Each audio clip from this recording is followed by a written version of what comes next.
YouTube channel. How are you guys? How are you all doing? I know you're good.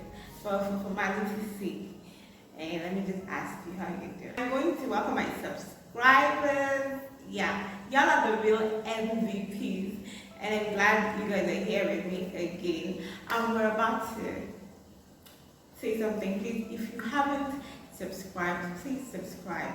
If you haven't shared any of my videos, please do well to share them and comment, ask me questions. The notification bell, that is important, so you get notified immediately I post a video. It's not something I should be saying every day. You should have done it by now. Do it. So today it's all about the lady part health. How to keep your vagina clean, how to keep your vajayjay smelling nice. You know, you don't want the fishy odor. And then ways in which you can just prevent infections. The natural way, you do not have to do too much to make it work. What works for me, I'm going to be saying it, and I hope it works for you too. I'm not saying that these 6 things that I will be telling you, they are going to work a miracle for you. There's some basic things that you need to do and you need to stick, and people are different. I'm telling you what works for me and how I do mine. So I hope it works for you too, if you try it. But if it doesn't work for you, there's something else that will probably work for your body type. So you know that your vagina is one of the most special parts of our body. We have to keep it really safe and we have to protect it. We only get one in a lifetime. And so we hear things like, do not let your tampon stay in for too long. You hear things like, douching is not as good as you think it is. And you hear things like, these are scented products, these are scented washes. They're not so good for your body. Well, I'm here to tell you the truth. As it is, it's true. It doesn't really mean that you need all these things to make your body smell nice or to do things that will protect your vagina. So we have the good bacteria down there. So introducing most of these alienated products into or to her, it really disturbs her. And in such ways, it alters the pH balance of the vagina. So that is why I'm here to tell you what is actually going to work for you, what might work for you as it works for me. So number one is knowing what works for your body. That is very, very important because some people do not know what their bodies do not like, they do not know what their bodies actually need. And some people don't even know their allergies, and that is disastrous. If you ask me, you should know what works for your body. You know what your vagina likes and what will react to your vagina. So I'm going to use this illustration with, okay, let me say, there's some women that like to grow their pubic hairs. And then there's some people that like to shave it off. And you know that with shaving comes a lot of lesser responsibilities if you're able to shave your pubic hairs. But if you grow them, you can still keep both clean. Don't get me wrong, you can keep both clean. But with the grown hairs comes a lot of responsibilities, and you have to do a lot of cleaning to avoid foul smells. And you know, our hairs, the hairs on our body, they tend to have a way of making you smell in a way. So take for instance your underarms, your armpits.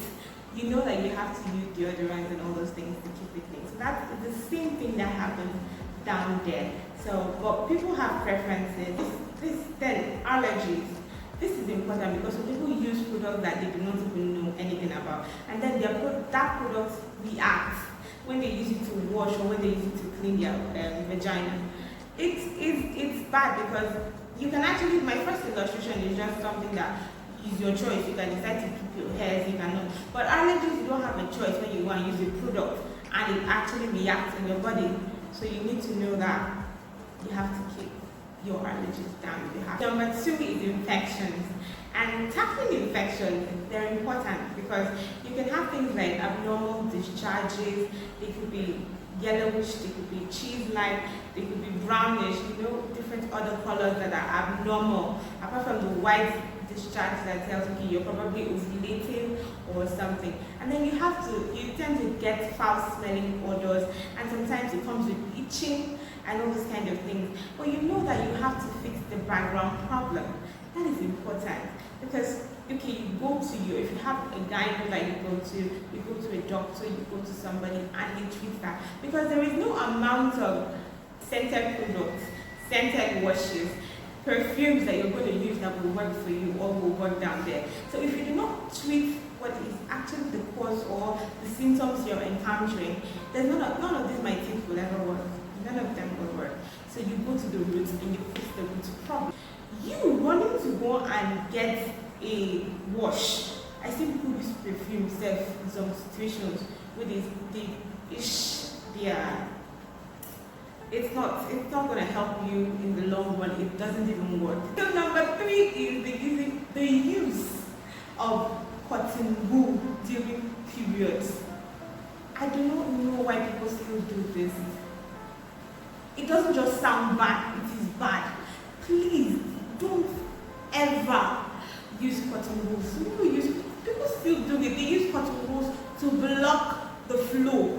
It is not just unsafe, it is unhygienic, it is bad. Okay, imagine what a cotton wool. You use a cotton wool on the surface of your womb, and the pieces, they still stay or stick to the surface. So sorry, it was getting dark, really dark inside. It's about to fall in this part of the world, so I had to come outside to give you something to keep going. I just need to complete shooting this particular video, so yeah, that's why I'm outside.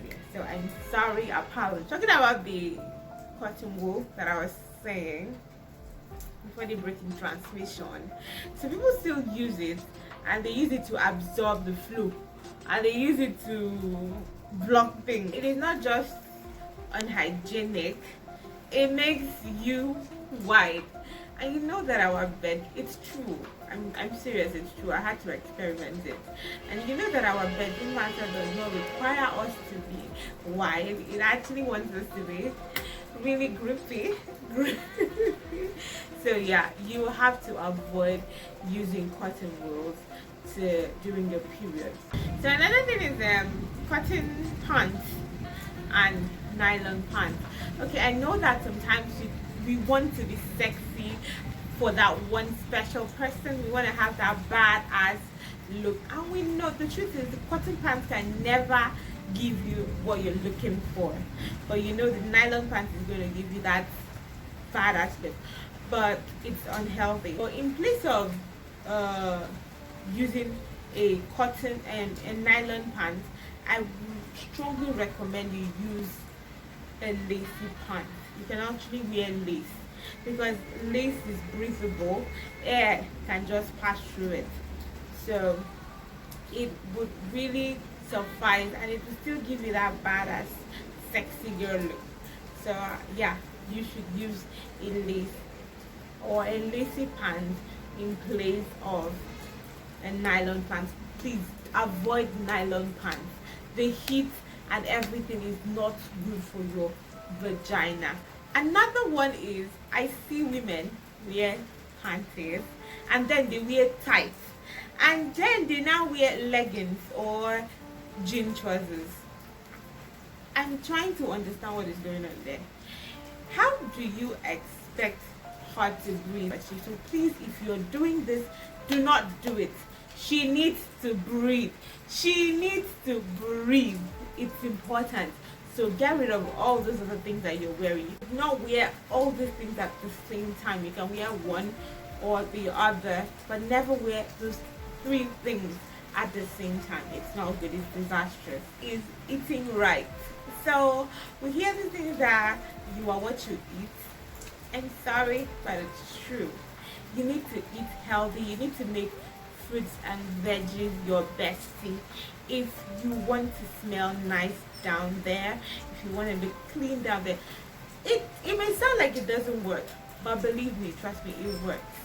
It works like magic, because whatever you take into your body is what your body is going to get used to, is what your body. And so the vitamins in the fruits and veggies, they have a way of making everything down there work. I'm going to give you one fruit, and that is pineapples.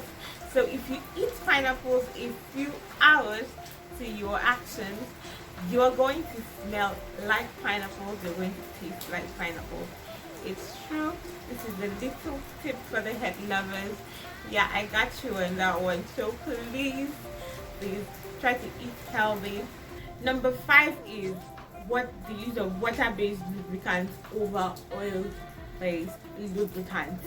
And so this particular point is related to my first thing, or my first point, which is knowing what works for your body.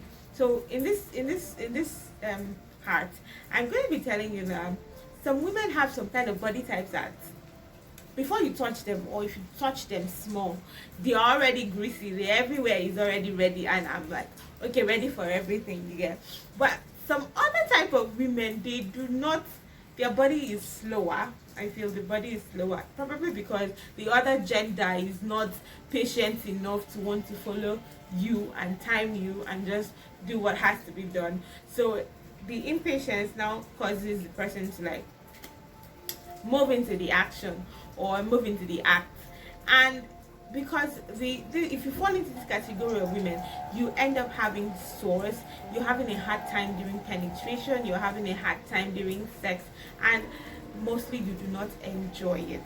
So to avoid things like this that will cause sores, wounds, and that might lead to infections and all those things, so there are 2 different kinds of lubes, and that is the oil-based and the water-based lubricants. But I recommend you use the water-based lubricant, because it's not a massage you're actually going to have. Doesn't really have to be that oily. It's better. It's more natural, so as to avoid wounds. You do not want to stand up and have sores. You do not want to have wounds after the whole thing. It is going to work for you. And ladies, I get the feeling that, or I know it is, you're exhausted after the whole thing. Sometimes you just want to be lazy, you don't want to go and wash. But please avoid that feeling. Get up and wash immediately after intercourse. You need to stand up and clean yourself up. Forget all the fantasies you're having of lying down like Cinderella. Forget it. Get up and clean up. It's going to prevent odor, so you do not need that. Nobody needs to have that, even if you're going for something else or for another round. Okay, so this is going to be my last point, and that is always choose organic/natural products over chemical products. And so this is one of the most important things I'm going to be saying today, because if you are faced, or if you're in a situation that you need to use something for your vaginal health, you know you have to pick the natural organic product over chemical product, except your doctor recommends it. Okay, let me use this illustration. If you want to use garlic and you have garlic powder and you want to use this particular thing, wouldn't you rather go for the main thing, which is the garlic, because you do not know what has been added to the garlic powder? It's just an extract of the garlic, and then they could have added some other components to make it that way, and your body might not really like it. So you preferably go for what is natural and what you know you're the one making it, or another person made it for you, but it is organic and it is natural. The side effects are not going to be like when your body reacts to something else that you do not even have any idea about.